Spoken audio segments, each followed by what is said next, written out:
I'm saying shit. Yeah. No, I'm not. I'm not saying no, I ain't seen shit.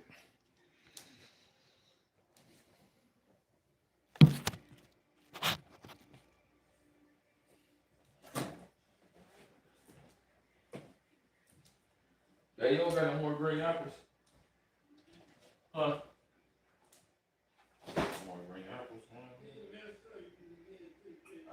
I said you got any green apples. You got any green apples?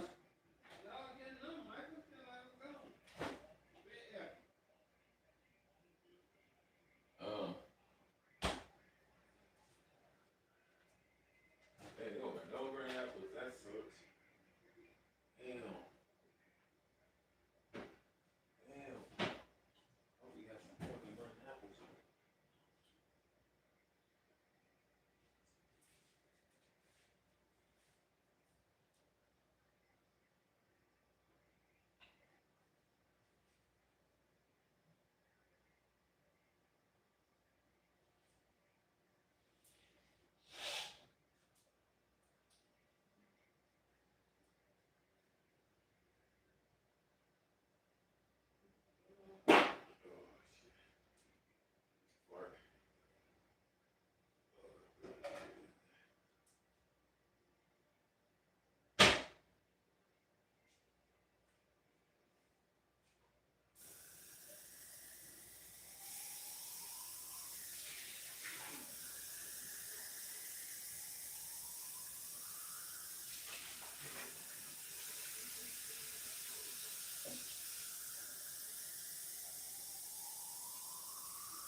Are these all regular movies? Dragon Strange. Oh shit. Man, this is mama's thing. I know. I said it was all regular. It's new. Oh yeah, they are regular. It's new. This is regular new. I was thinking regular. It's really new. I got from the church. That's not like. But it was big strips. I got from the church. It's still long.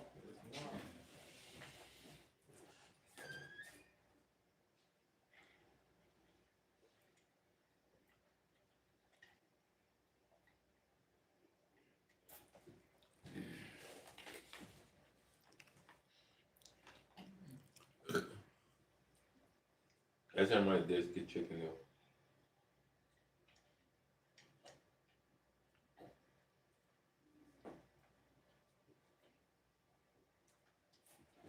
Yeah, get some chicken.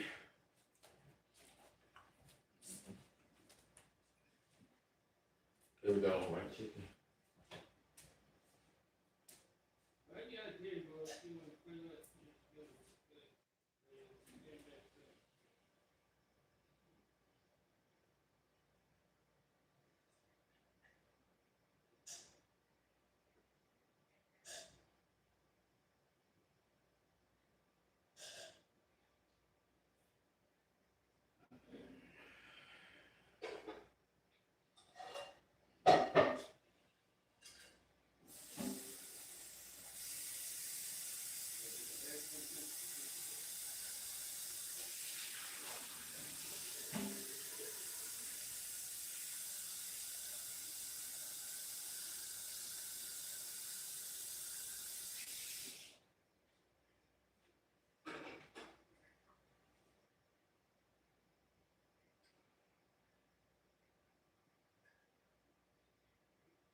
You said what?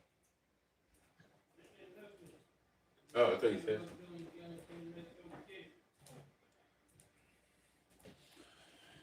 Cooking me some noodles, my boys. Bro, hi to you. What's up? What's going on? What's up? What's going on? Hi to you. I'm glad you know what I'm saying. We chilling, chopping it up. What's going on with you, my boy? Hi back to you. You having a great night?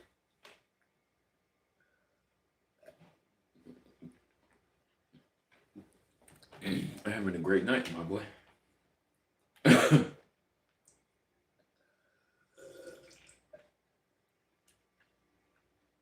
Having a great night.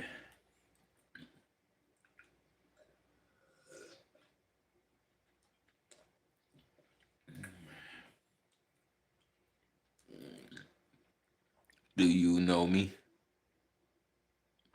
I think I know you. Do I supposed to know you?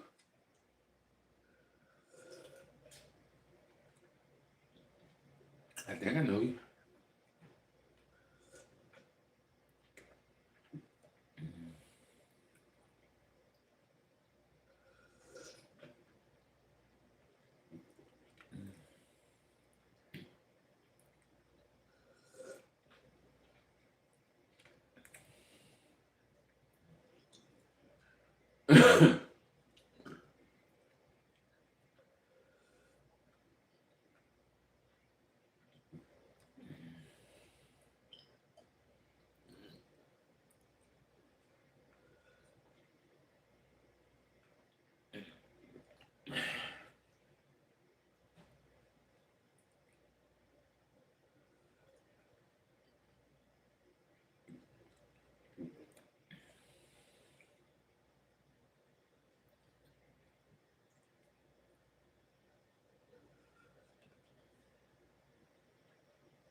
Crunchyroll got a couple of good animes.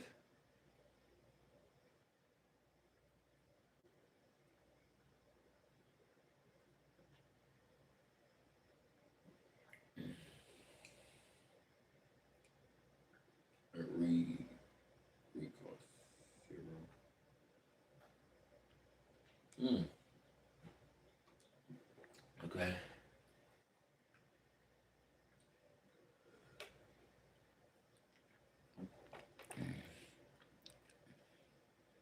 I I would, boy.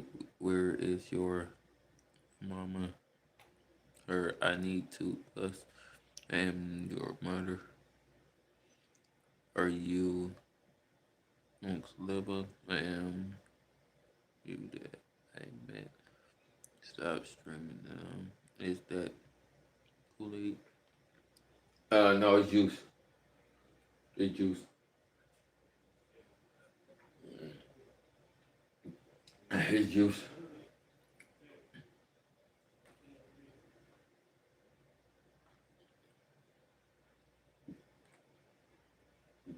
It's juice right now.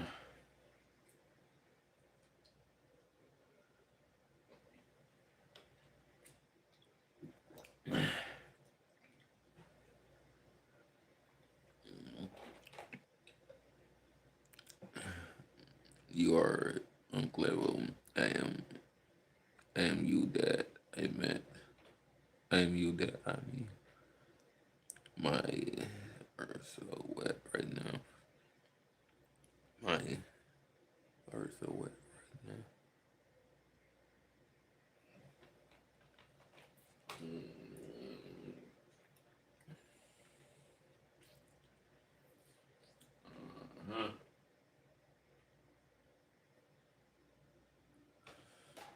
He said.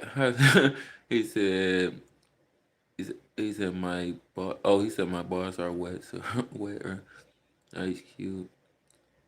I prank my family. My pudding. Hello. Oh, you did? Damn, that's crazy. What's your favorite car? My favorite car is Malibu cars. HQG. Malibu cars are my favorite cars right now. Edible cars.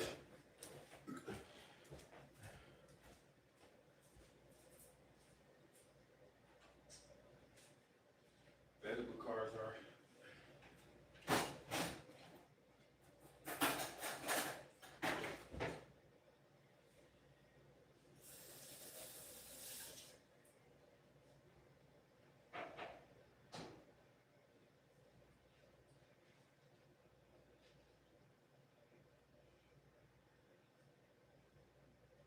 Edible cars are.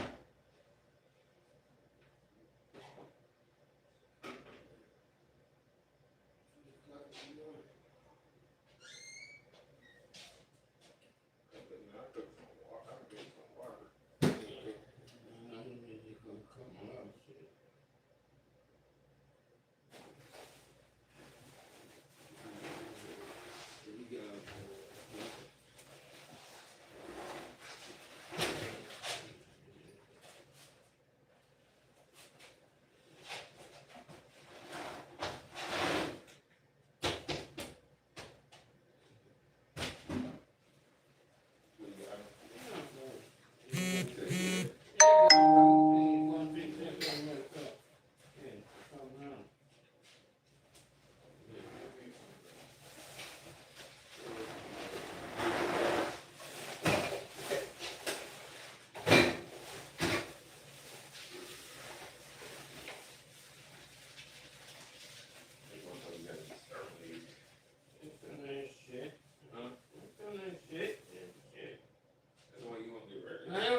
Time stumbling, she got to about 6 times. You do no 6 times. You too many roaches. Why? Yeah, I'm going to show you why you're talking.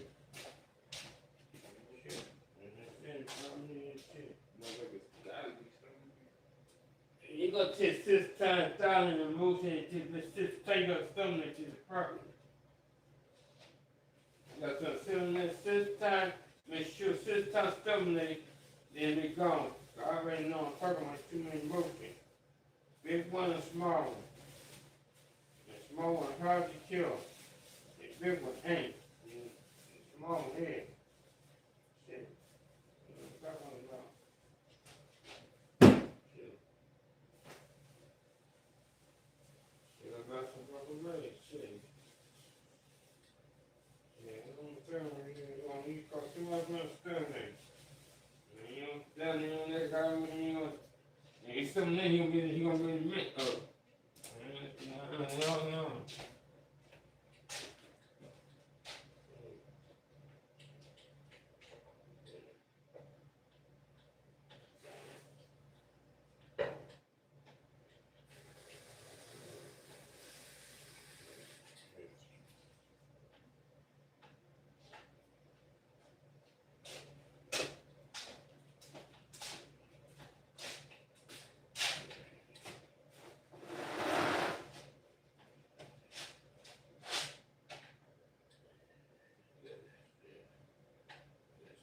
You got the cabinet, all this shit. You know, in cabinet, outside the cabinet, behind the fridge, behind the stove, shit. It got too much money. You gotta pay that kind of money. You even know it has stuff there. I'm gonna tell you what they buy from the booth, they kill just what you know how. You know, shit.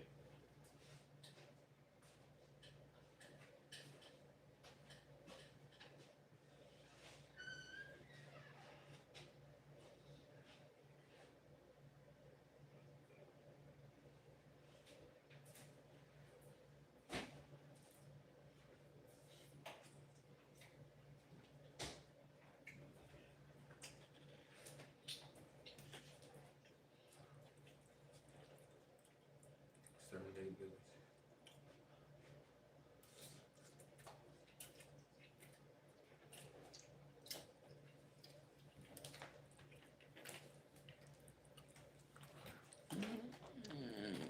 Hi to you. Hi to you.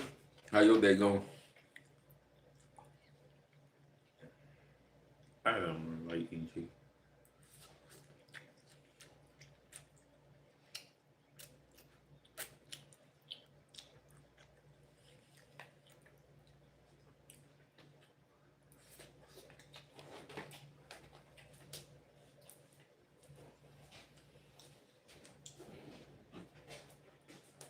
I actually like the shrimp ones.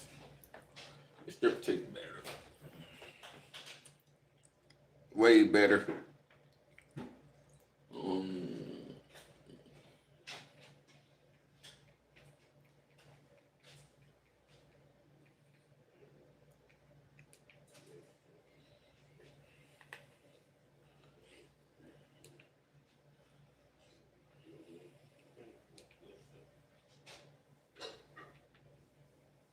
Thursday, we gather together for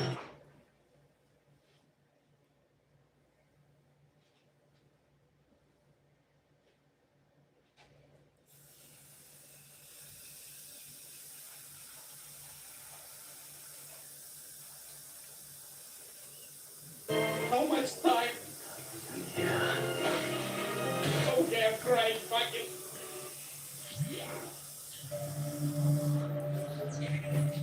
Alrighty, Dr. Stone Season 4, Episode 23. Let's go. Okay, let's see. I'm so down for a Suika centered episode. Oh, you little thing. I like the idea of Suika just playing dollhouse with them in the meantime. How do you see exactly? I'm looking down in the. I swear to God that Luna had 2 bottles and she only threw one of them, I think. Dude, the cuteness level in this episode will be insane. Oh my god. Oh. Wait, who's that? Oh my god, big guy. Holy shit. Dude, imagine someone actually being alive. This would be very bad. How about you disarm them? Oh my god, yeah, Stanley shot everyone here before Suika ran away. I imagine them being in pieces. See what I mean? She's playing dollhouse. Ah, this is breaking my heart. I wonder if the season will just end right when she manages to unpetrify someone. Oh, I want to see Suika mature a lot this episodes. Oh. Oh my god, careful with the arms, I was joking. Oh no. Oh, okay. Don't break your arms either. Oh. See what I mean? See what I mean? We can put it back, it's okay. God, she has to touch on so many points. Oh, notes. Maybe it's precious, he's a scientist. Oh my god, I feel like that's the key to everything. Oh no, okay. Oh, and now build a house, a shelter. Okay. Oh my god, Dr. Suika. Yeah, you see what I mean? She can gather a lot of skills while she's doing this. Oh my god. Oh, don't. They were the worst off. Oh. Who's that? I don't think. I think Ohaku. Oh, it's Kasa. Careful. Oh, my heart. No. I will cry. Yeah. Gorilla woman. Oh, she's getting her license. Her reactions are so sweet. It really drives home the point that we really didn't see Suika enough in this show. Oh, see what I mean? Gross. I was talking to a friend while watching last episode, and they were like, imagine 20 years passing, and when everyone gets back, Suika is an adult. That would be insane. Oh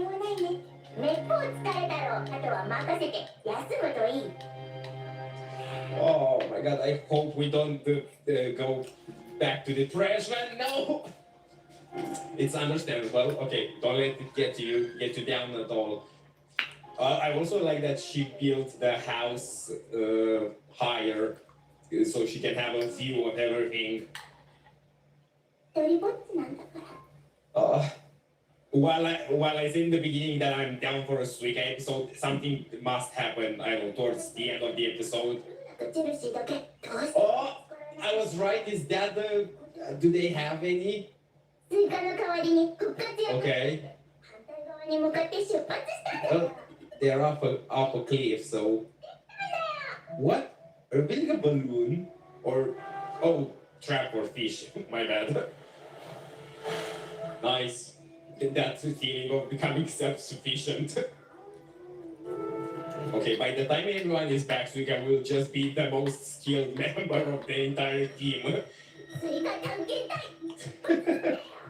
Okay, I want to bet all my money on Luna having some revival fluid right now. What the hell? Okay, way more skills than I imagined. How do you see? Oh? Oh, because she threw it off the cliff. Ah, let's go. My God, please tell me I was right and they have another bottle. Come on, come on, come on. I wonder who would she revive first. I think clearly Senku, but who's next? Or maybe someone else to help survive and then... No, Senku's still the best choice to make more fluid. Let's go! Let's... What the hell? Oh, let's go! Careful! It will hurt you more than them. Because you threw the revival fluid, yeah. Come on, come on, come on, please! Fuck! Shit! Really? Oh my God, what was the paper Senku had? Oh. What's that? What's that? Oh? Oh my God, that sky looks gorgeous. Suika, please go back and check Senku again. Oh, don't give up. Okay, don't go down that road. No, poor soul.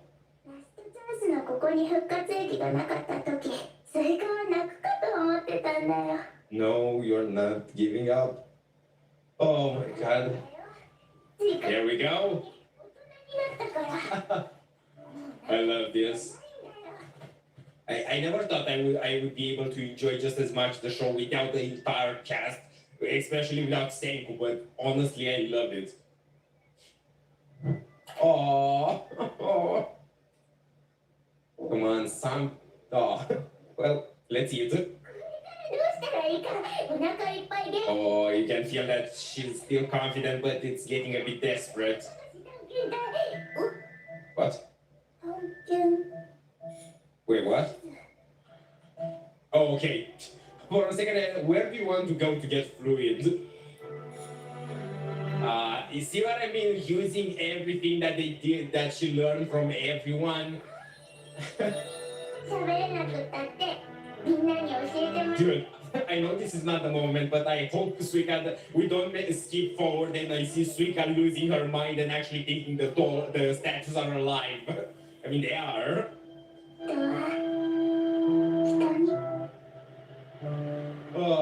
You show her. Oh, paper. Let's go. Come on. Come on. What is it? Please tell me he left the recipe. For fuck's sake. I hope you have the ingredients. And a useful one. Oh. Okay, fine. One last cry, Suika. You did everything else around here from scratch. Come on. My heart is breaking. Nothing wrong with that. As long as you get the job done, doesn't matter. Oh, yeah, dude. Will the sun heating to, I don't know, lighten the mood ever get old? I don't think it will ever get old. What the hell? Ah! Okay, that was the best thing. Right now. Oh my God, okay. that was the breaking point. Holy shit, that was the best thing. It's a new day. Okay, nice place, Suika. I'm just realizing how she set up Taiju. Okay, we're starting over. Oh my god, the fruit with the fish, nice. Let's go, let's go. Thank God she can still see a little bit. She has a snack, she's studying, she's growing up. Aww. This is how you do a sort of recap, revisiting everything. Well, that is also true. She's also reached that point in studying. Yeah, I think that's the hardest part. Oh my god, see, what do you want from him? He did his best. What's number 3? Oh, okay. Yeah, I feel like that would be the one that we need to go for. Oh, come on, that's clearly what we're going to do. Okay, I feel like the rest of the episode, hopefully, I'm sure that the rest of the episode will be her trying the first 2 and then we'll eventually have to go for number 3. I wonder what it is and how. Oh, careful, careful. Yeah, very cute and deadly. What's the chance that this works from the first try? Okay, easy. Okay. Yeah, so let's go with number 3. Oh my god, do you have any materials left? Number 3 it is, huh? Come on, what's the third option? Actually, no, not what is it? How long does it take? Years?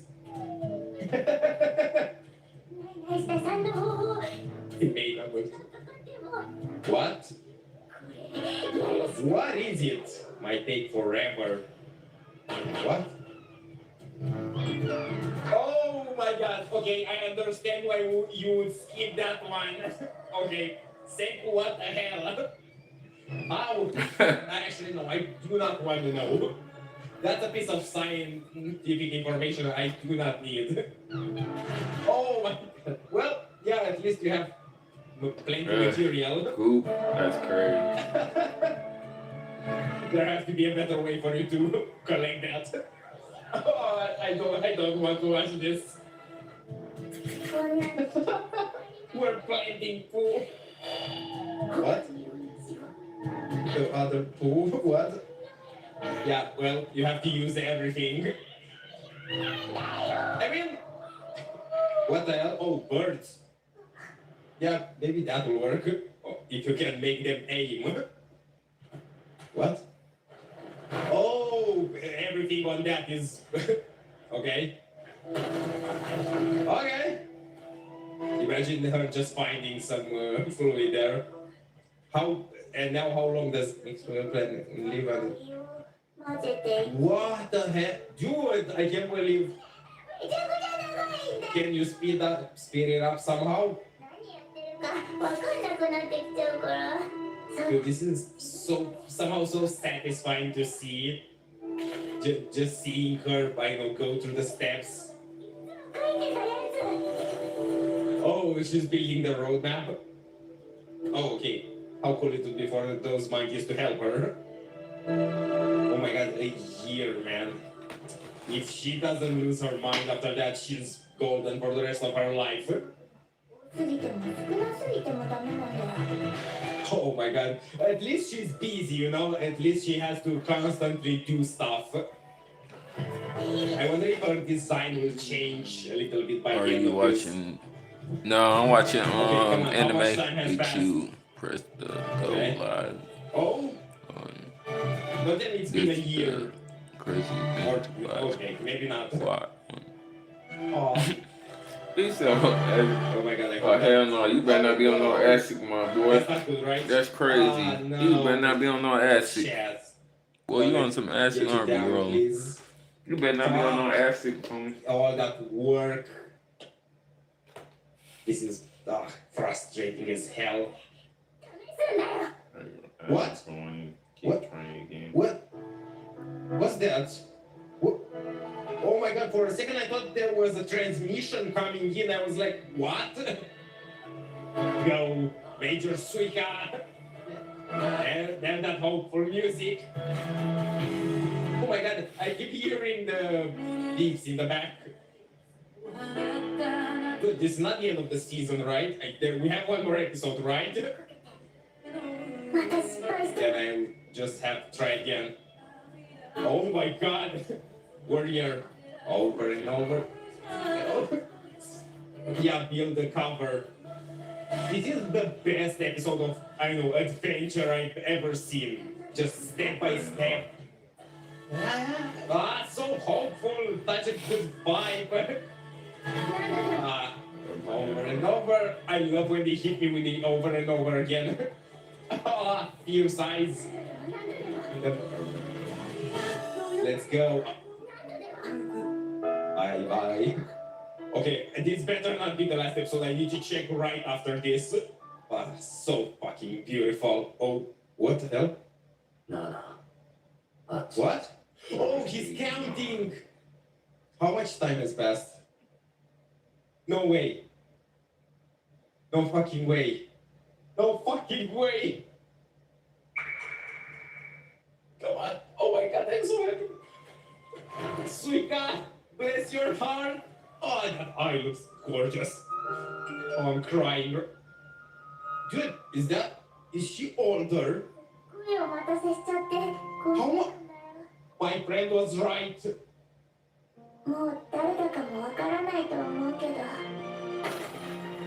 Fuck. How much time? Okay, I'm crying. Fuck it. Shit. Sweet God. Oh, the prince is back. Shit. Holy shit. I need a moment. Okay, never mind. This can be the last episode. Shit. Oh, fuck. Okay. Before anything else, I need to check if this was the last episode of the season or not. Hey, Okay, I ain't lie, that I was think pretty my definitive emotional, though. answer right now, it may or may not be the last episode. I guess I'll research more afterwards, or I'll see next week. But damn, this was so perfect, guys. It was. That's the thing to watch while on that shit. Hey, sometimes you gotta watch that ending, man. The black parts. Kingdom Hearts. No.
Start slow motion.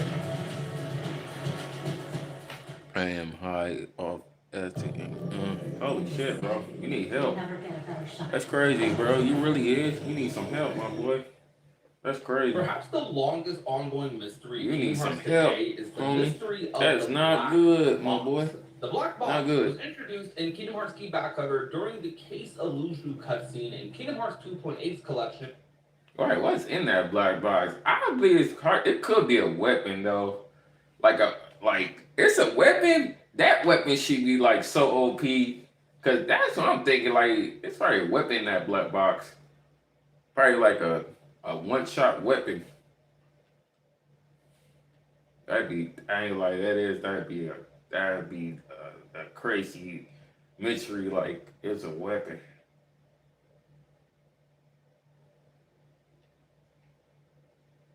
That's what I'm putting in. Kingdom Hearts black box theory. Within the black box, we know where it is. Either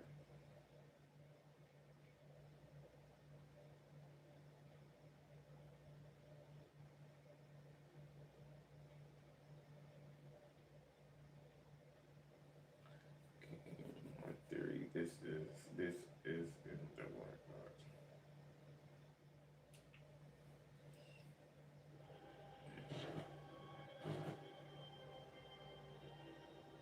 Hey, what's going on, guys? Hope you all are doing well and staying safe. And I want to wish y'all a happy holiday. Masters himself to never open it and to keep it hidden until a certain time. Then, in Kingdom Hearts 3, it seemed like everyone and their mother was looking for it too. The Master of Masters seemed pretty partial to it as it was a very important part to his master's life. Now, with Lucian and the Foretellers died, it seems like the time is nearing for everyone to figure out the contents. However, with Melody of Memory released and in the wild, what if I told you Melody of Memory's ending accidentally revealed to us what's in the black box?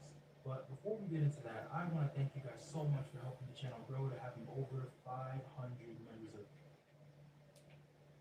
of members ending. I think they actually gave us a major hint as to what's in the black box, and it is actually part of the Master of Masters. And here's why. In the Melody of Memory ending, we actually saw what happened to Kyrie and how she ended up on Destiny Island. As it turns out, she was actually sent out by Apprentice Xehanort as a child, as the world was about to be plunged into darkness. And while she was in the pod about to be sent out in the Ark, we actually found out the reason as to why she was sent there. Xehanort said, because her heart is likely one of the Princess of Light who will resonate with the Keyblade Lord and lead Xehanort to that ruler's world. Then, he says this is more than just another experiment, that him sending out Kyrie into the worlds from Radiant Garden to Destiny Islands is a representation of hope. So in a way, sending Kyrie out into the abyss was essentially a beacon for Xehanort to follow, to find the Keyblade Builder's world. Now, if you look at the scene of Luxor from Pirates of the Caribbean and Kingdom Hearts 3, he tells Sora near the end of that world's visit that the black box the organization is looking for contains hope. On its own, that scene taken out of context seems pretty vague at first glance, but when paired with the context of Melody of Memory's ending, you can guess that the box contains a heart that can be used as a beacon for someone to follow to reach that world or that world line. But a beacon for who exactly? That can't necessarily be the Master of Masters, right? Well, I have some pretty interesting evidence from Kingdom Hearts 3 secret reports that may suggest otherwise. The secret report reads, it seems that this body, this name, will be my last. The lives I've lived over the ages could fill volumes, but for now I must focus on what matters most. The Keyblade has been successfully passed down generation to generation, and it seems a Keyblade Master devoted to the darkness may finally arise. Until now, I've watched over the course of events from a distance. Perhaps the time has come to intervene. I need only play the role of a fool desirous of the Keyblade, or don the mask of his ally in order to keep watch over my Keyblade from close by. The gazing eye, the Keyblade forged from the eye of the Master of Masters. He passed it to me as I have to others, and through it he can see the future, all that will ever come to pass. Spending the ages in body after body, life after life, I tasked with him to keep vigil over the eye as it passes from hand to hand. It has been a long time, longer than I can express. But now, at last, the Keyblade War has begun, and Kingdom Hearts will open. A true and complete Kingdom Hearts, born of the clash between darkness and light. I will soon be reunited with my old companions, and in that moment, my long vigil will reach its end. He will return. Now, going to this, we know that this was written by Mushu, because of course, we know the Master of Masters passed down his Keyblade to Mushu and told him to watch over everything from a distance. Now, we know that he was reunited with the Foretellers at the end of Kingdom Hearts 3, and the only thing we know now is that he need to know is how that would happen. Well, to understand that, we have to look at what was established in Melody and Members Endgame. Because again, sending Kyrie out was hope to Xehanort. It was a beacon to Xehanort to figure out where to focus his efforts. Now, after the events of Kingdom Hearts 3, we see Lucian tell the other foretellers that his job is done and he has completed his role. But what was that role? Because we all know that Lucian was told to keep watch over the events of the furthest point in time we've seen him is the scene of Kingdom Hearts Rewind with young Xehanort. We did technically see him in Quadratum at the end of Kingdom Hearts 3, but since we don't know when that took place, it's definitely debatable at best. This could explain where he went when he left from Kingdom Hearts back cover, when he said he would vanish, dim, or fade. Or it is possible, since we know that he has the ability to reality walk to the Lord of Quadratum, it could be a beacon to help him find his way back to our universe. And with the replica program complete due to Vexen's research in that time period, the Master of Masters could easily be given a body should he need one, which would also be in line with the rules of That sounds like I don't think it's hard though. It could be, but I don't think that's what's in that black box. It's a hands-free holiday with Skechers slip-ins. That's a good theory though. Hey guys, welcome to Pajama Let's Play. I'm Michelle, host of Pajama Let's Play, where we talk all things Kingdom Hearts. But thank you for the flower, my boy. I appreciate that. Final Fantasy Fabula Nova Oh shit, you said wait. More on that later. Okay, you got 15. You got me. You hooked me up with the Ooh, my man just went hard on the hearts. He just got me 15 jewels. I appreciate the 15 jewels. Hey, will you be happy if I complete your goal?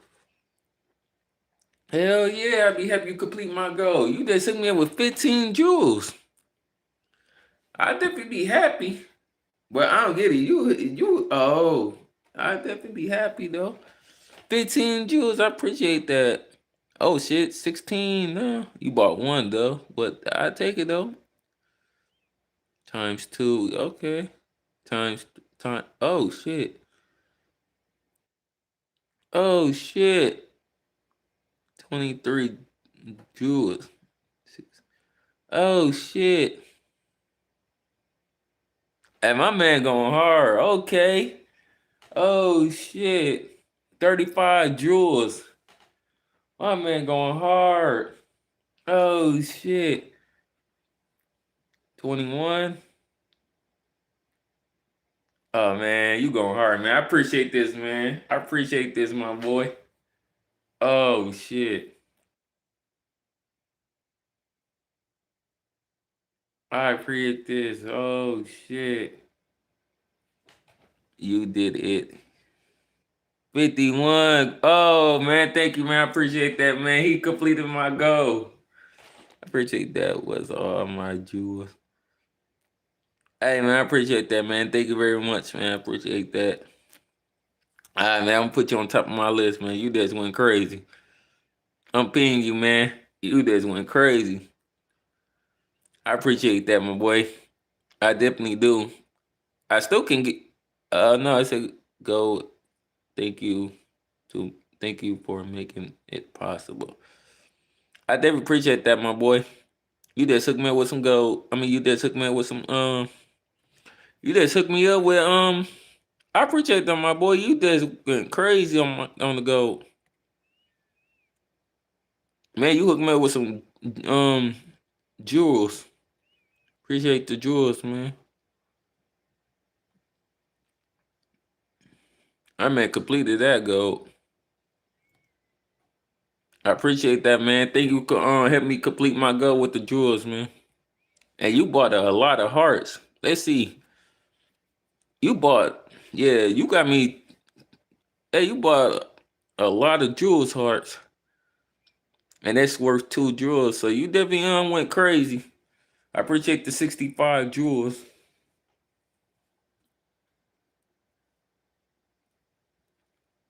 You went crazy.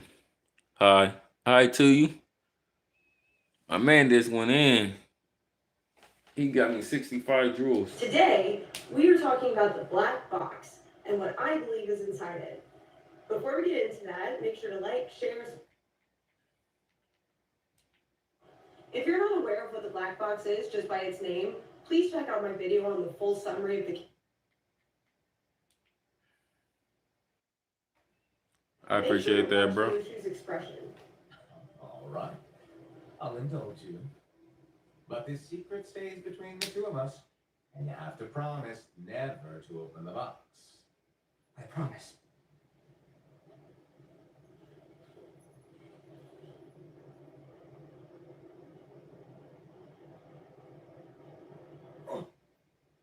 But why? You'll see. Here we see that Luciu is appalled at the contents inside.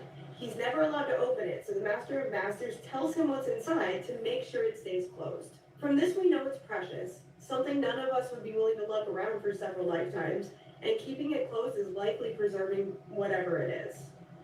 So now let's see how Luciu describes the contents to others, considering he's the only one who knows for certain.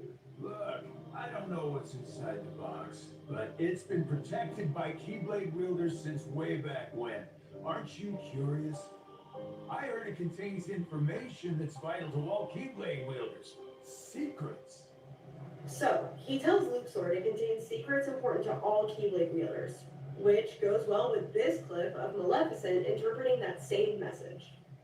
I must find that book of prophecies and make it my own. This was the only clue we have. We cannot afford to dismiss it without a thorough investigation. So she believes the Book of Prophecies is either within the box or connected to it somehow. You kind of look like Jim from. Alright. Oh man, that's funny. I do. I didn't even know that, man. That's crazy. I'll take that though. I didn't know that. Holy moly.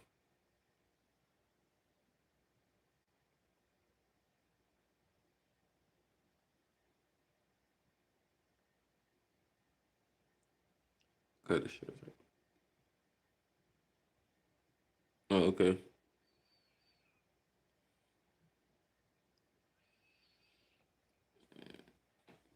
Okay, I got you. I got that. I already hit you back on the Instagram text. Oh man, thank you, man. You went hard on the goal, man. I appreciate you giving me 65 jewels, man. You're a lot. You're a lost will. You look like the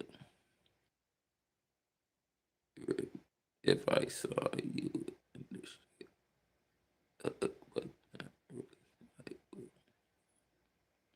wouldn't want.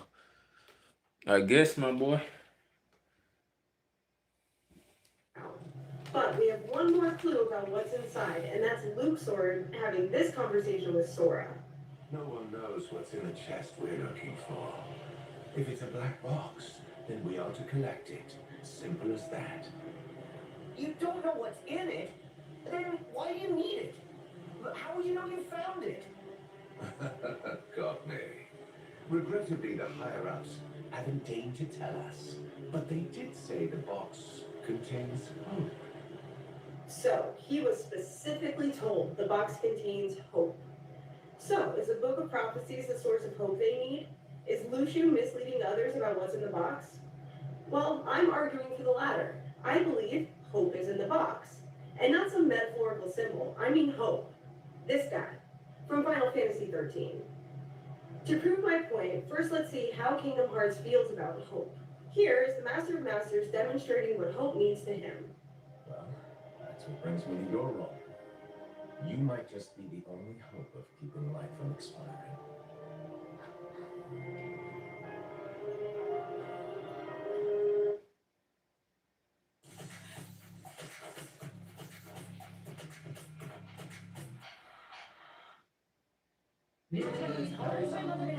Is this the episode with the breakup? Reno, we can't agree on the house. Y'all need Realtor.com. With over 500,000 new listings every month, you could find the one today.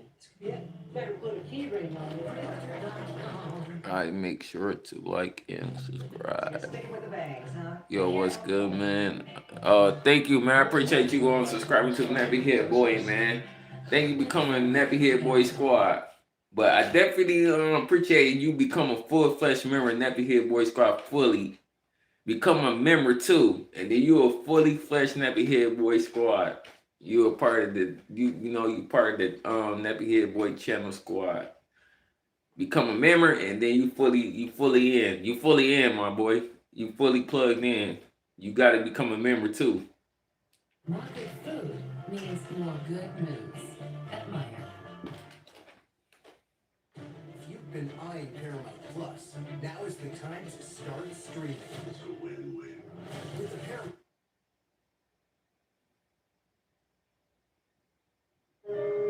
Hope?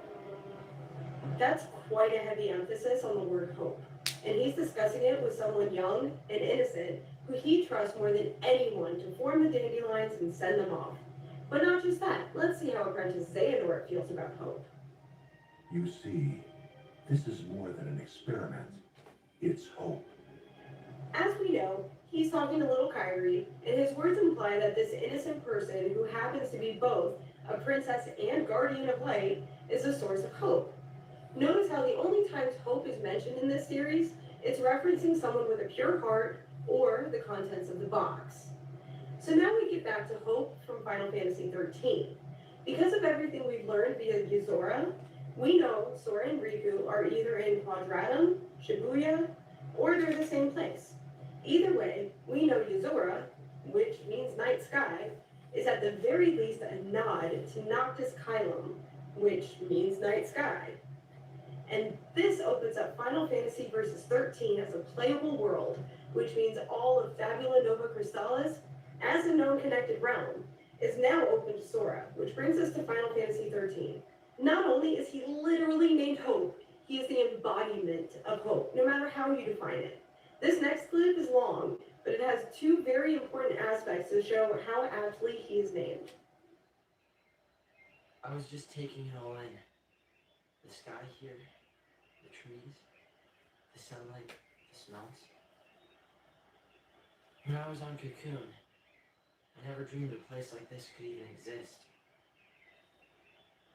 But now, here I am, on Pulse. If I hadn't gone to those fireworks, if I hadn't been sitting in that same train car during the purge, if anything had been different, I'd never have had a chance to see this.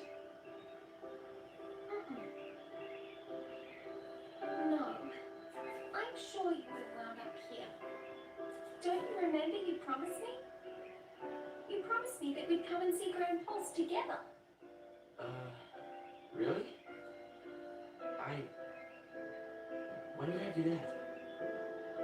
I don't know. How about another lifetime? What does that even mean? To tell you the truth, I've told so many lies. It's all a blur. Well, you know, sometimes you have to lie about stuff to keep yourself going because you're afraid. Want to protect someone else so they don't get hurt. Sometimes even the things that everyone in the whole world thinks are true turn out to be lies. At the end of the day, though, it's not the lie that matters, but what you do after you tell it. Work hard enough, and you can make it true. He is resilient, does not allow himself to stay down, understands nuance, and shows acceptance. At the end of the game, he and the rest of his friends are sent to the Earth to be reborn. And this is the very last image we have, chronologically speaking, of Hope. The Crystal Age is just a legend from before the world was born. And it ended before you were born.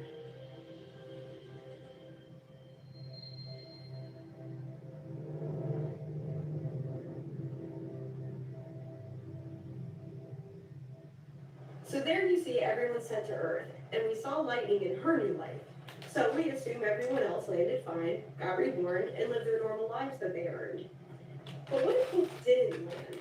What if the Master of Masters was there, waiting for his heart to arrive, caught it, and stored it in the box? We know he can cross realms, as he's with Sora and Riku in Unreality at the end of Remind. Hope, the character, can time travel and see the future. I assert here that the black box contains Hope's heart immediately following Final Fantasy XIII Lightning Returns. I believe the heart within the box is what fuels the Master of Masters magic, allowed him to remove his eye and imbue it to see the future, powers his ability to travel through time without sacrificing his body, and most importantly, will be the tool needed to fight darkness, the entity, at the end of the Kingdom Hearts series. The box can never be opened because the heart would be released, probably into the wrong realm, which would have unforeseen consequences. It's precious, and would appall most people to find out they have to lug around some guy's heart for possibly eternity. Also, they say the box contains hope. I believe they meant that literally. So what do you think? Tell me all about your thoughts in the comments down below. Also, don't forget to like, share, subscribe, follow me on Twitch, and check out my Patreon. All of them in the description box down below. Until next time.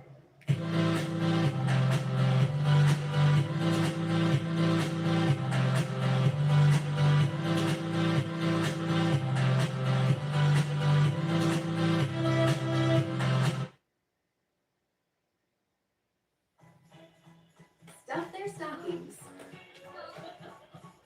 with a delicious.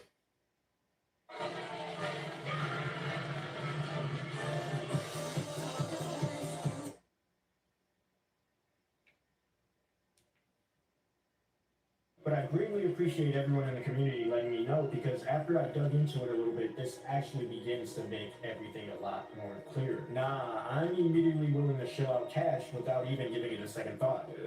But hey, I'm here now, and I appreciate everyone that brought it to my attention, because now I can finally contribute my piece. But before that, let's go over what is the more or less agreed upon implication of what this phone may be. Taking it all the way back to the year 2010, in Japan, where a man by the name of Hitaru Sasaki would be found. A simple garden designer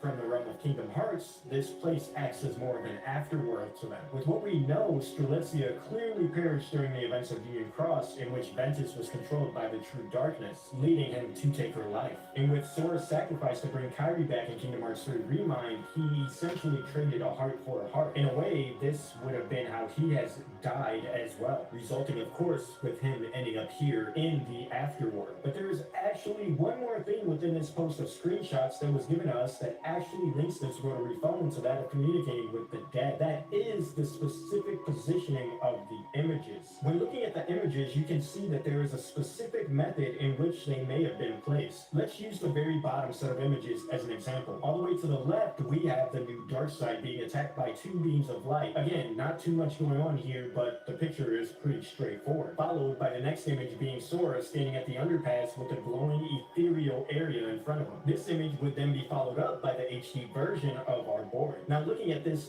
has to be the specific sequence in which these events take place, all within the same moment of this grand attack from the dark side, or rather the resolution of it. That is what I believe the connection is. After defeating the dark side, we see then whatever this is in the underpass, and this is further backed up by the way that there is a purple glowing light on Sora's face in the following image, almost as if he's looking down where? Boom, the underpass, thus possibly confirming that this is in fact the sequence of events in which these images take place. So with that in mind, I implore you to look at these three images above using what I have just said, along with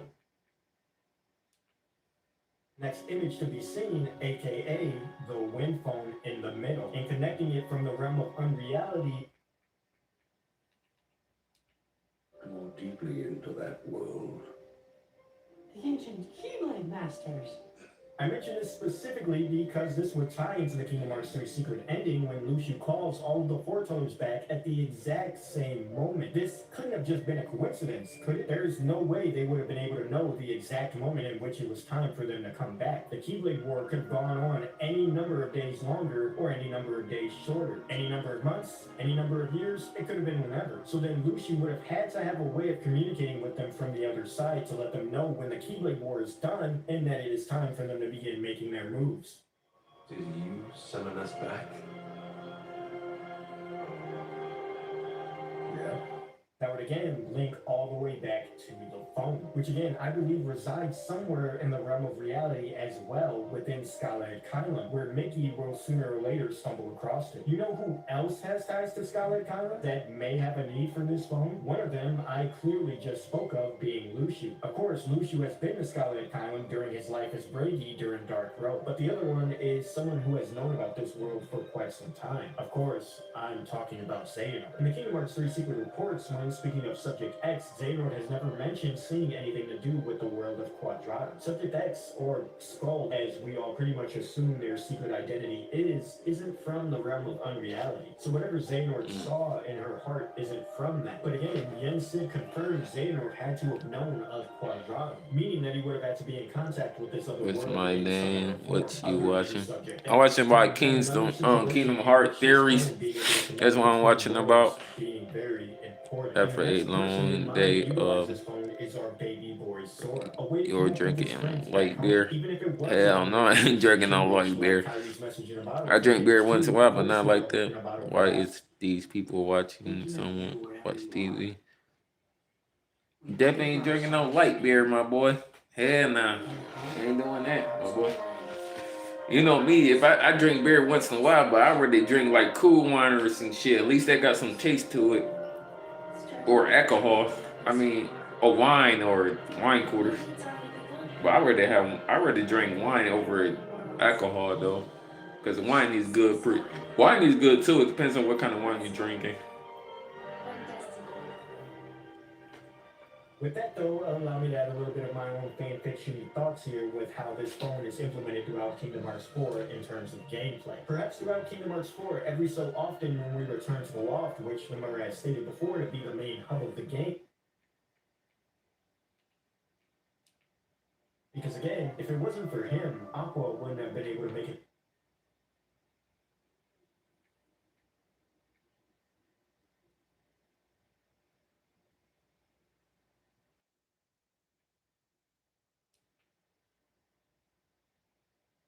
Hey, man, where's the nearest dance studio? In 500 yards, turn right. This holiday season, give yourself the gift of Tim Hortons with delightful holiday drinks and festive baked. Really? Are you kidding? Jeez Louise. Seriously, when it rains, it pours. Okay, who's the new pest?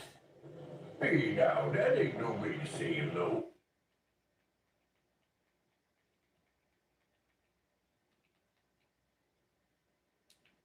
When I have time for such trifles.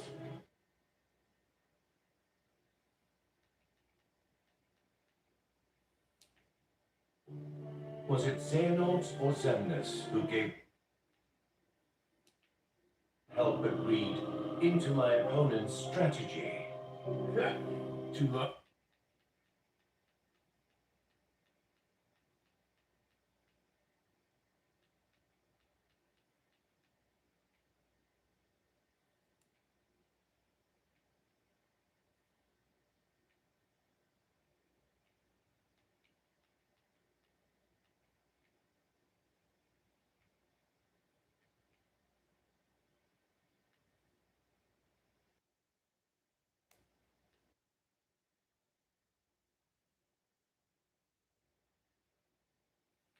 On the job.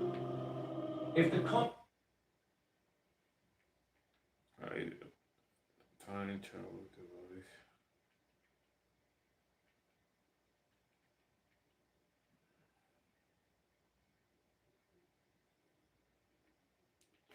Kingdom Hearts. Why did he get Sora a card?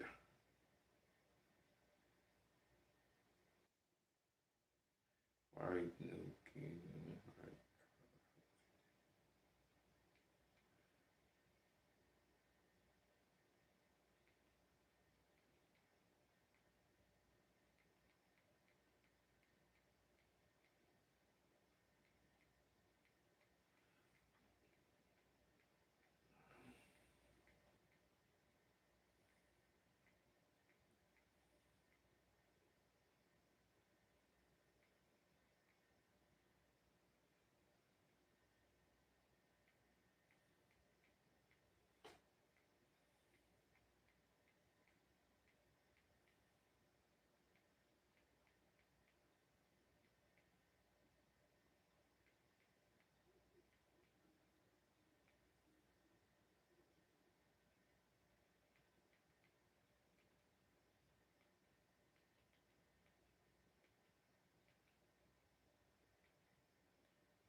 Kingdom Hearts.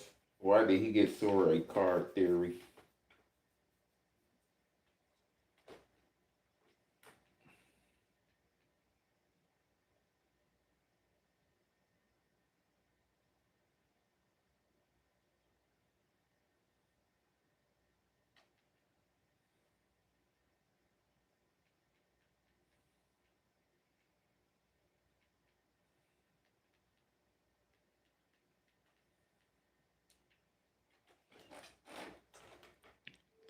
Man, who stay on toilet is high on To see the possibilities high. all around you. It take And many Alpha nails University to is an online accredited uh, university, so you can be confident you're getting a quality man with education on head your is terms. fucking feeling.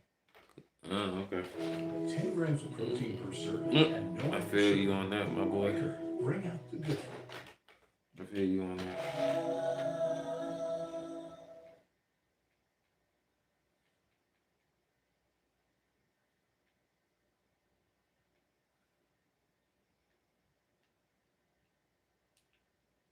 Ericus had grown up in. On the other side,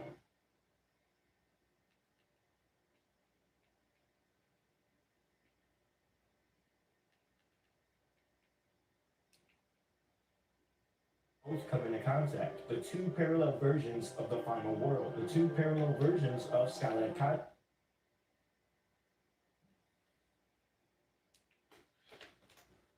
Kingdom Hearts. Why did Sora get a card theory?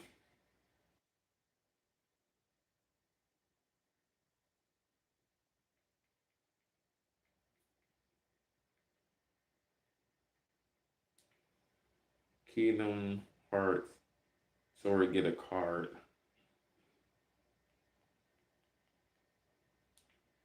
Kingdom Hearts. Sora get a card theory.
Like lore to how the universe works.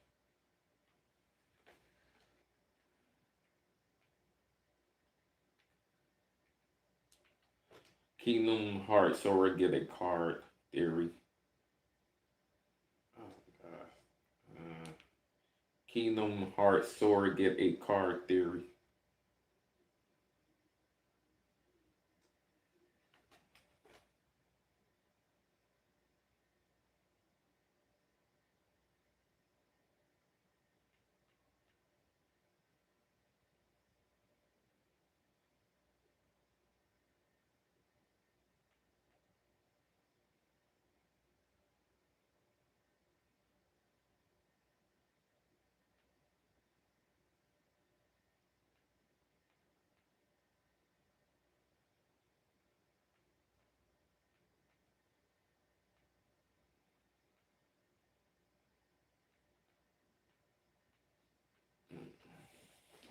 I'm surprised not no theory on this one.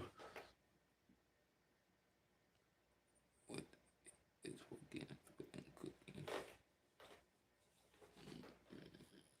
I'm surprised like it's no theory about that.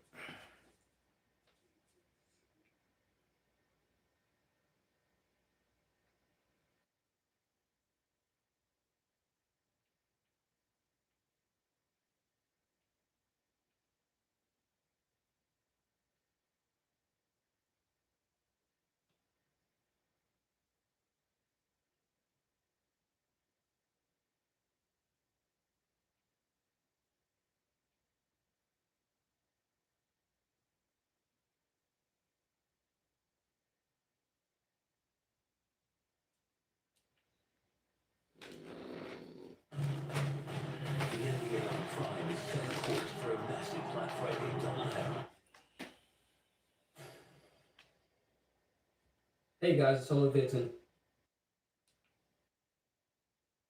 Not in his original reality anymore. He's somewhere else where things are more detailed, just like how he changed for the Pirate's World in KH3. Let's fast forward over to the part where Yuzora steps into the picture. It seems like Sora and Yuzora both recognize each other. Sora having seen him in Toy Box, and Yuzora just mainly heard of him. This is also the part where Sora starts to question if he's in the real world. He figures that maybe Yuzora is real since the nameless star who's in the normal final world talks about him. I also think that when Sora wanted to ask Yuzora something earlier, I think it might have been about her. Anyway, Yuzora hears this and says that this isn't the real world, but he is here. I thought this was strange at first, because I believe that Sora was mainly wondering if he was inside a video game, like when Xehanort threw him into him. I thought that it doesn't really make sense for Yuzora to know what world is real and what's not, unless he was either originally from Sora's side of things, or if he was just self-aware that he was inside a game. Though I think there's actually a misunderstanding between the two characters here. I think that Yuzora is talking about the dream state. And if you don't know what that is, check out this video and then come back here.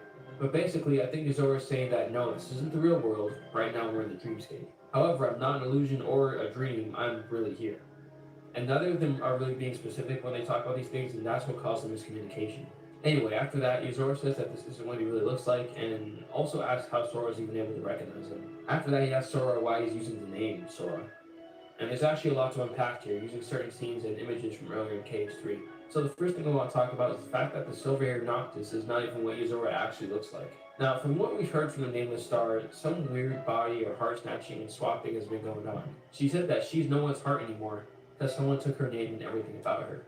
She also notes that the one that her heart is pining for has been changed beyond recognition, that his heart's been replaced with another's. The interesting thing for me here is that she says that if he were to regain his old self, he'd be distressed by her absence. This makes me wonder if he even remembers his old life. He knows his old name is Yuzora, but he'll only be distressed if he regained his old self? You'd think that if he just swapped bodies, then he'd still be distressed at her absence, but I don't know. It's possible that he's been inserted into another person's life, and maybe other people are telling him to save Sora, or maybe another heart, or someone else is telling him to. We don't know if Nameless Star is actually named Sora, but we all know that the possibilities are on the table. From the way he's talking, he really only has heard of Sora and doesn't know or remember them. In terms of Yuzora's appearance, there's actually been some comments throughout the game about it. In Toy Box, Rex says that Sora looks just like Yuzora. Meanwhile, if you look at him, while his clothes are in the same style as Sora, really he looks more like Riku. And we wouldn't be the only ones to say this. In one of the loading screens, Sora actually says that he looks more like Riku as well.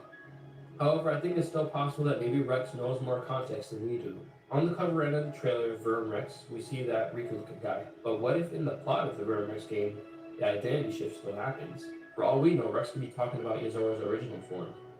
Another detail is his name.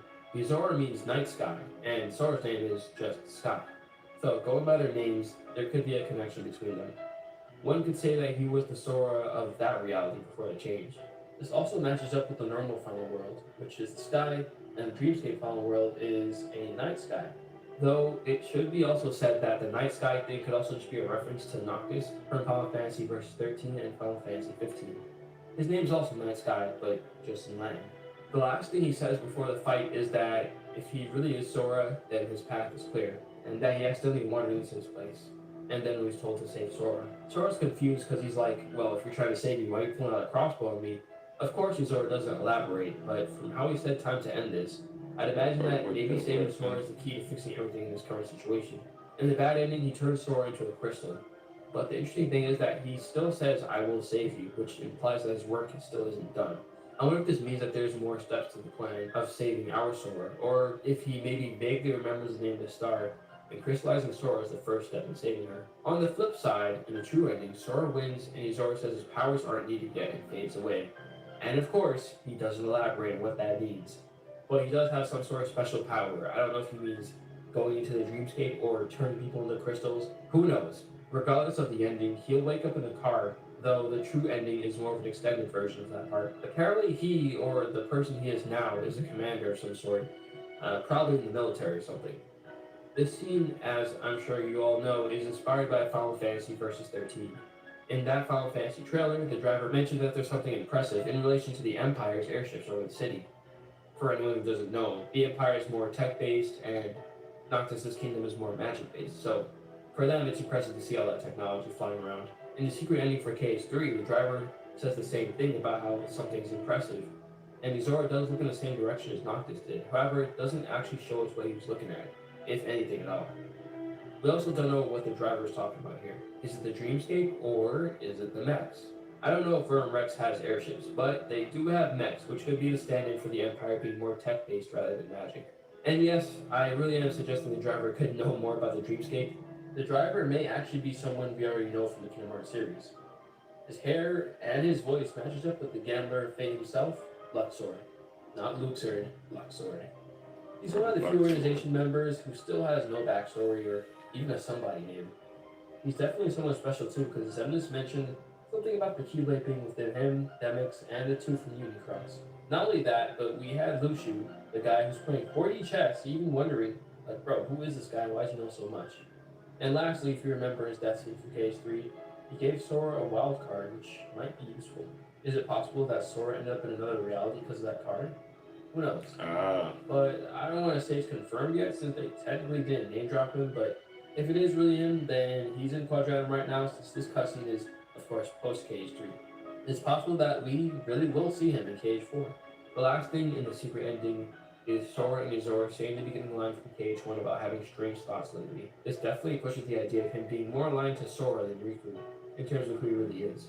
Alright, the last thing I want to talk about is definitely just a small detail I noticed, but I have no idea if it's supposed to mean anything or not. Yozora has two different eye colors. Heterochromia is, of course, something that actually happens in real life, so it could just be part of his design. But he's got one blue eye and one red eye. I wonder if the eyes indicate the fact that he's not fully himself. Maybe half of himself and half of someone else. The red could actually be his original eye color, because that would match Noctis' eyes in his first design.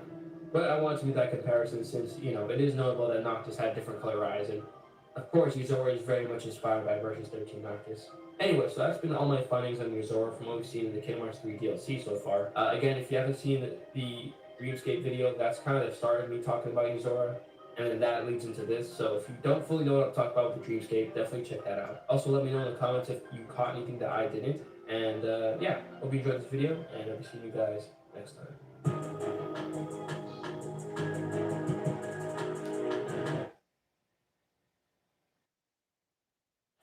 Hey, Meta. Play gorgeous. Hey, no. Thank you. I wasn't always here, but thanks to Purdue Global, I got my literal dream job. Something that perplexed me back when we got the Kingdom Hearts 4 trailer was the inclusion of Darkseid. During the ending of Melody of he's using Sora's name, as if he was given a description about Sora, but is unable to comprehend that the person standing in front of him is actually Sora. Yozora also confirms that they're not in the real world, which just so happens to bring them to Quadratum as the two of them begin to fight one another, as it's led to believe unreality is the opposite of the Kingdom Hearts reality, meaning that unreality is our real-life world, while reality to them is the fictional world of Disney and Pixar, which would mean that the version of Quadratum that we went to in Kingdom Hearts 3 and saw in the Kingdom Hearts 4 trailer doesn't exist within the realm of unreality. Between these two instances, it left me super confused as to what Nomura is trying to tell us here. It seems like Quadratum is supposed to be our real world,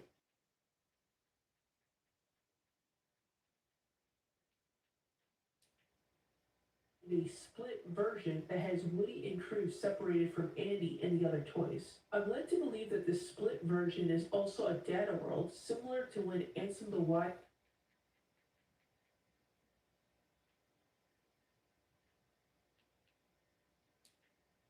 due to his experiment of sending Kyrie off in the life arc. Also, it would make sense for Data Xehanort to be confused as to why someone saying that their Sora is standing right in front of him, since I would imagine traveling to Quadratum via the Kingdom Hearts reality isn't a normal venture that anyone can casually do. So it's highly likely that he doesn't believe that he's Sora at first, but ultimately takes his word due to the fact that he just so happens to have some random mission to save Sora. Now, I know what some of you might be thinking. Verum Rex is just a video game in the Toy Story universe. How could it be at all relevant enough to where someone would go to the lengths of impersonating Zora of all people? To that I say, what if Verum Rex is actually just an unreality variant of Kingdom Hearts that has ties to Quadratum, which would strengthen the connection between Yuzora and Sora as characters. If we look closely on Yuzora's shoulder, there's a bedazzled skull wearing a crown with two kingdom keys crossed underneath. He also can wield the Keyblade after stealing it from Sora. After the fight with Yuzora in Kingdom Hearts 3, we see Yuzora waking up inside of a vehicle with both Yuzora and Sora saying the line, I've been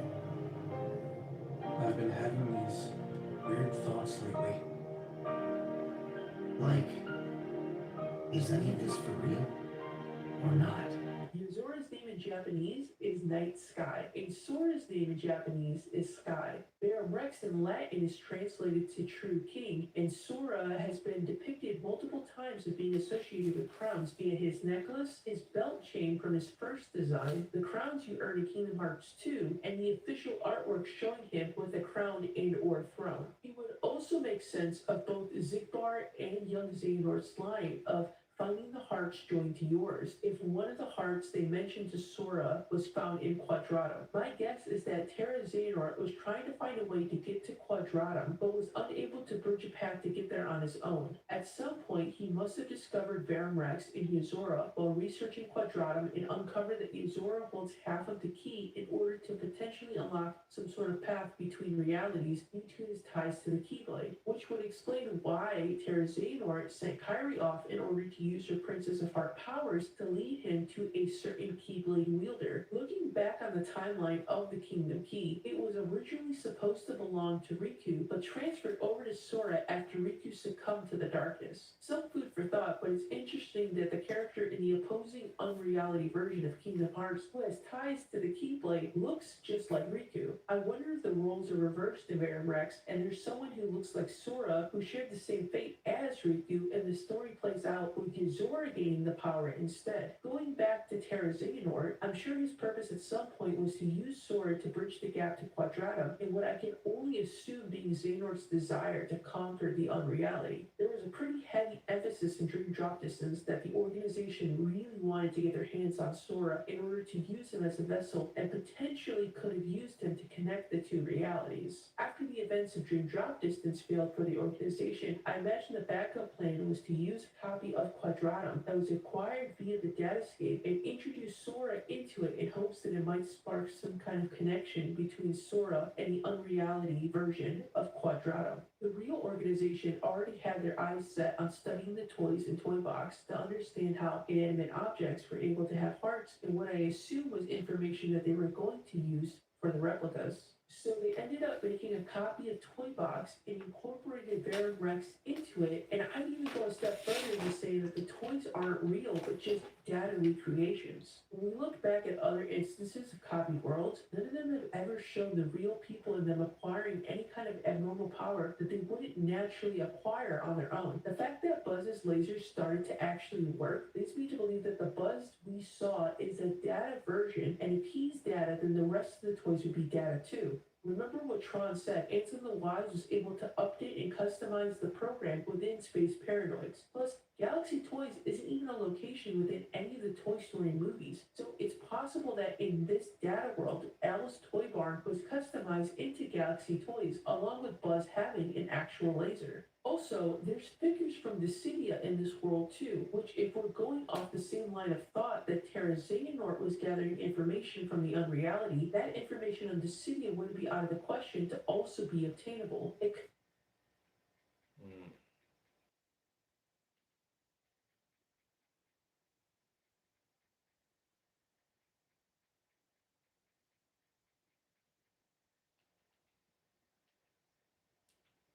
Connect the realities and continues forward with the trials in hopes that it leads him to Sora's reality, not realizing that he is in fact dreaming and none of this is real. After completing all the trials, Data Xehanort enters an area of endless sky and sea where he can hear a voice in the distance. As he approaches the voice, he comes face to face with a stranger who instantly recognizes him as Yuzora. Taken aback, he asks this person how he knows him as Yuzora and asks him who he is. The person responds by saying that his name is Sora. Data Xehanort is taken aback, Once again, as the real Sora shouldn't exist within this reality, nor would he know who Yozora is. Data Xehanort attempts to reconfirm that this person is in fact who he says he is, which in turn causes Sora to be taken aback, as he didn't expect Yozora to recognize him. Yozora responds with saying that he's heard of Sora before, as he remembers Terra Xehanort's discovery of finding a boy named Sora on the Destiny Islands after an experiment with the Princess of Heart that has no additional information after communications with Terra Xehanort went randomly cold.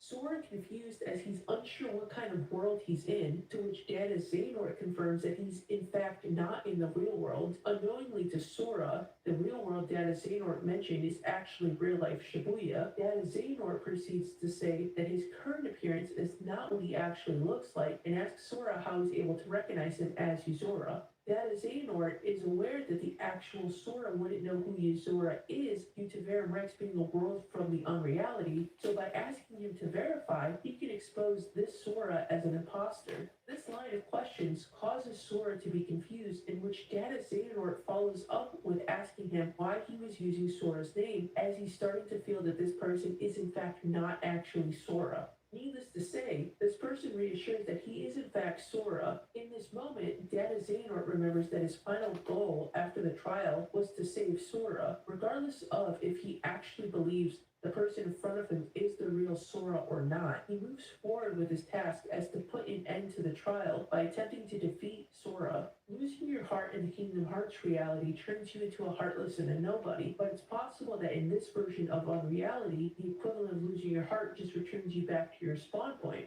Thus, by defeating Sora would save him from the trial and complete the task.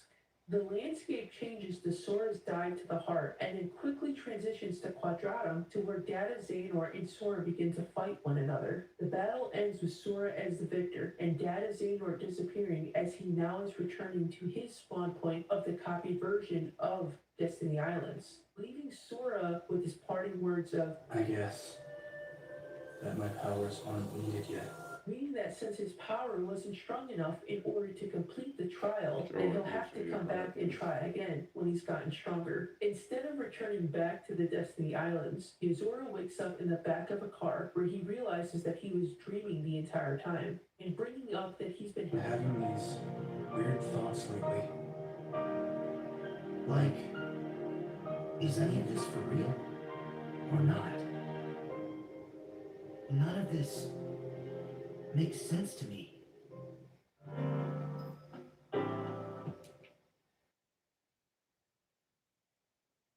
Guess what? New Black Friday deals just dropped.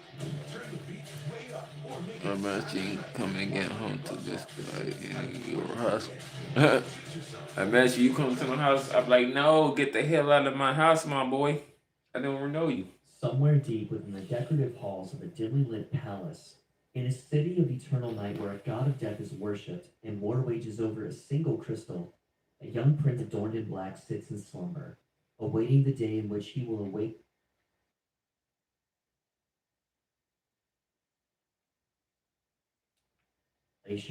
A mysterious game that was announced alongside its sister title, Final Fantasy XIII, the project underwent many changes until it transformed into something distant.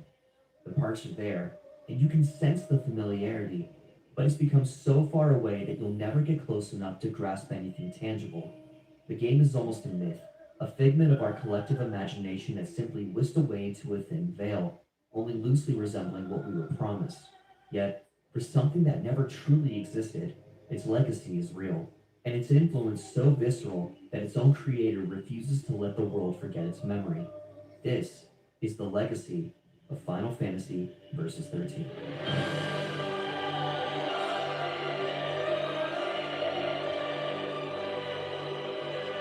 Hey, come on with that game.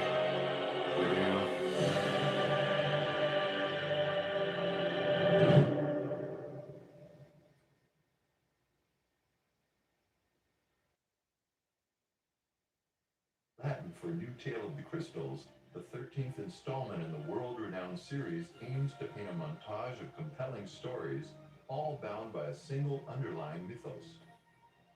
Development is currently underway for multiple games spanning numerous consoles such as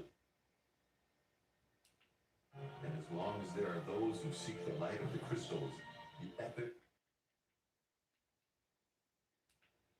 This mythos, a tale of deities interfering with the lives of man, and the prosperity and destruction brought by a crystal, would be the narrative core that would tether these seemingly different games together. Each team that would be involved in the project would be allowed to interpret the mythos in their own way. Crisis Core director Hajime Tabata stating, the original idea was to create a series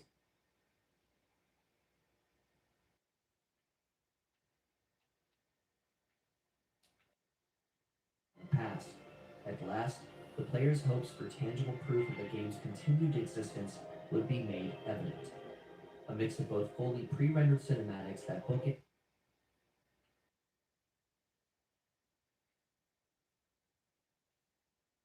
gameplay, combat, and in-game cutscenes, we see a deeper look into the characters that make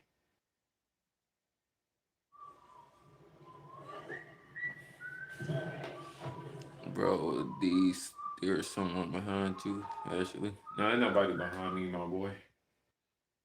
In May of 2006, Square Enix pulled back the curtain on a mysterious new Final Fantasy project. So at Sony's E3 that year, at the press conference, Tetsuya Nomura unveiled Final Fantasy Versus 13. Take a look at Final Fantasy 13 on PlayStation 3, which will become available in multiple versions, including Final Fantasy 13 and Final Fantasy Versus 13. It was meant as a darker counterpart to the shiny kind of sci-fi world of Final Fantasy 13. And I remember the reveal trailer, it being so cool, and it had such an ominous tone. This gothic, modern gothic vibe to it. It even opened with this Shakespearean quote from Hamlet, there is nothing either good or bad, but thinking makes it so. So this line, which was kind of looming over shots of this brooding prince on the throne that we didn't know yet, immediately signaled that Versus 13 would differ from any Final Fantasy before it. Nomura was aiming for, like I said, a Shakespearean vibe, heavy with themes of good, evil, and fate.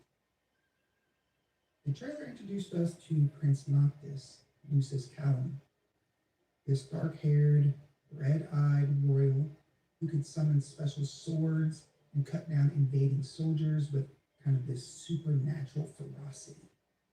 In contrast to Final Fantasy XIII's female heroine, an ethereal sci-fi aesthetic, Versus 13 kind of flaunted this modern nighttime metropolis under siege, more gothic and tragic in atmosphere. And fans like myself were instantly intrigued. Who was this somber prince? Who was the blonde girl shown briefly meeting him? What versus fate did the title hint at?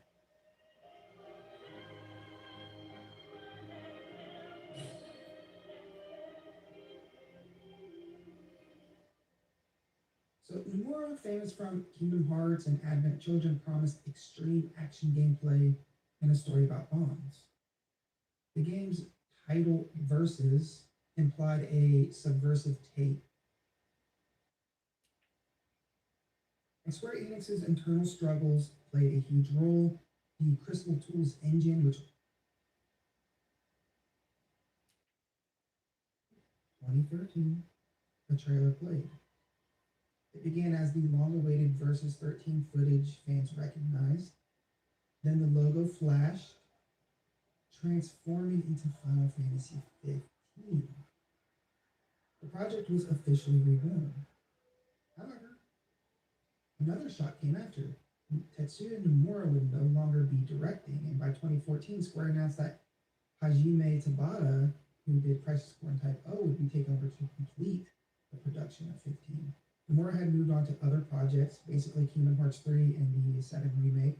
When pressed for the reason, Nomura said it was the company's decision. I can't do anything more than that. Pretty blunt, but true. So to me, it sounds like Nomura was basically forced out and put on different projects. And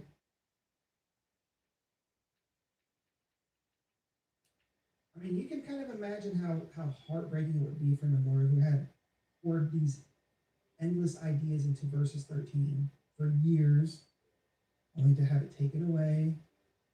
Now, Tabata's mission was clear: finish 15 at all costs.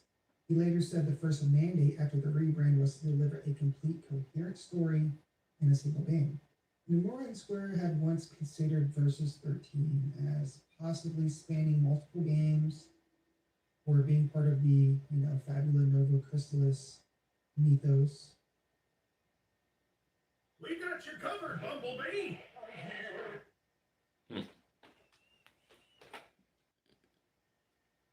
I'm looking in. You looking in? Nah, you ain't looking in, my boy.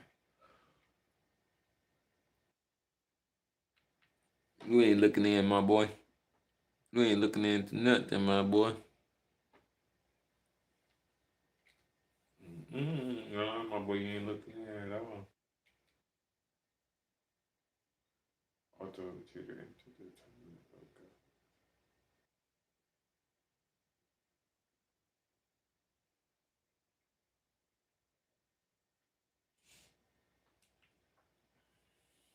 No, you're not, buddy boy. I had a great little now you compare it to what it was like to be a big one. Remember the net.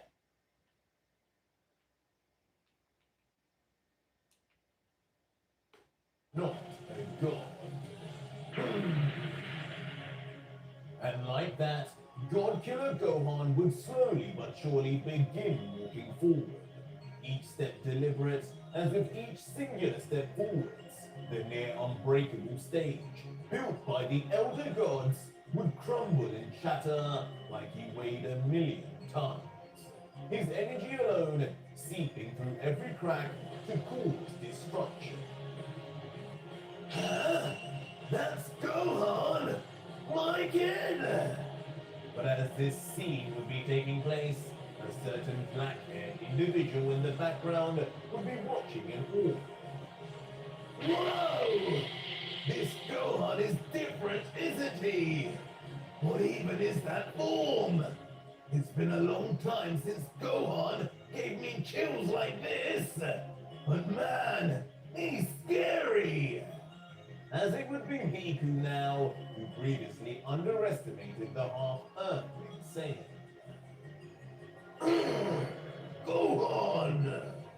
And so too would God-Killer Gogeta be equally surprised at what he would be witnessing. Letting out... This tournament, you never know what powers anyone could truly possess here. I'm glad he's on our team, not against us. But a grin would then eventually come to Gogeta's mouth, as he would whisper, "But strongest, God Killer? Give me a break, kid. Don't be so cocky." With that said, Gogeta would then begin curiously looking behind, in every direction slowly until... Hold on! Talking of cocky god killers, where's that version of Kakarot? He's been missing for a while, but so is his opponent. Did they take each other out? Now moving his head erratically, as he would realize his team was one short.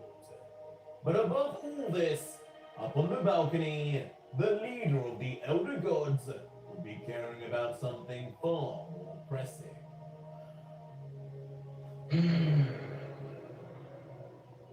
As Elder God Zeus, staring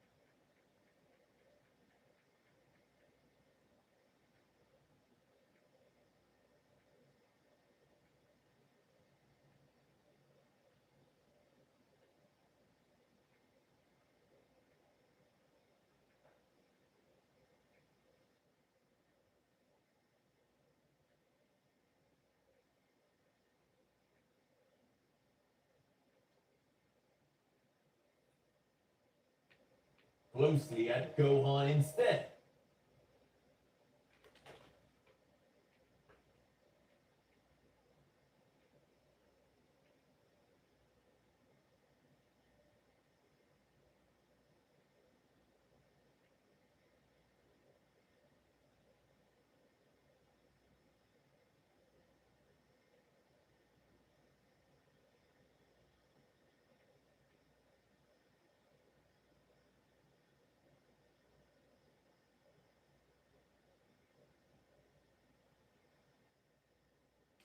For last minutes.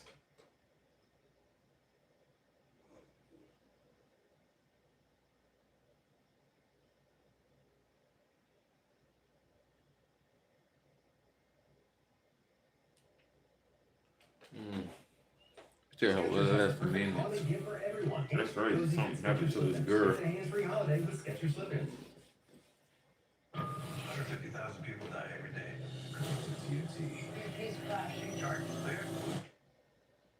On the morning of August 31st, 2003, the burned body of 22-year-old Katie Sepich was found near a remote dump in the desert outside of the city.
This is how you spot a cheater on 2K26. Watch this whole video, man. I spent a lot of time on this video. In your But house. look, take a look at It's this nobody guy right in my here. house, my This boy. guy named You Hellerson tripping. X, It's right? nobody Just take a in my look house, at his homie. player card. He has a 95 win percentage, right? And he shoots 90 from the three-point line with 52 points made and 3,000 games played. So that means he's shot at least 10,000 threes, and he's still 90 from the three-point line. That is humanly impossible. He's either the greatest player on planet Earth or he's cheating. Like, this is not no hating stuff, but this is just humanly impossible. People are just straight up cheating in your face. Like, that is like the easiest way to spot a cheater is check their player card.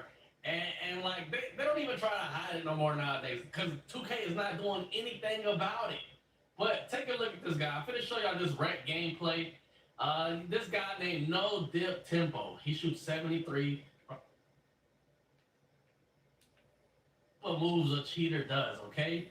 So, and this is the first quarter. We didn't realize he was cheating.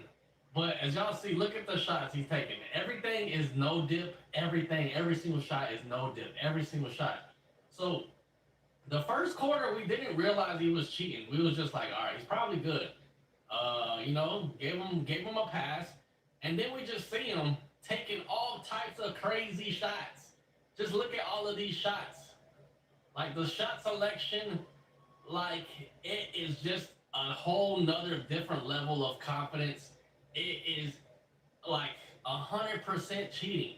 Okay, nobody is Yeah, shooting he is this taking good some crazy shots. with no dip. Like it's just like that's what cheaters do. They run around and no dip, and like they don't care, bro. Like they really don't care. Like who takes that type of shot right there?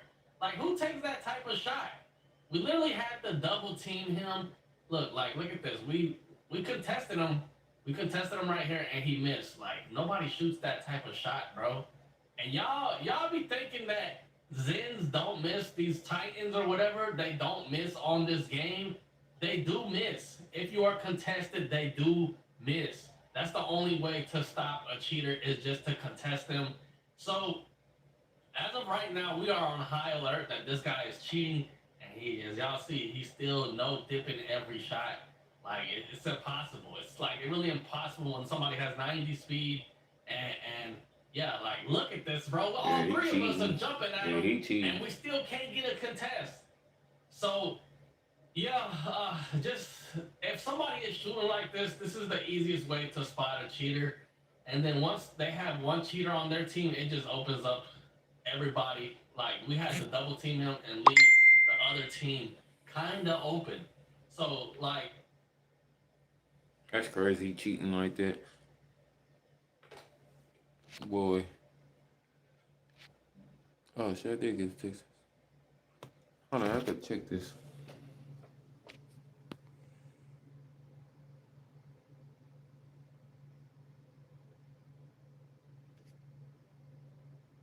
What is this? Oh. Oh, yeah. All right, wrong family. I love y'all.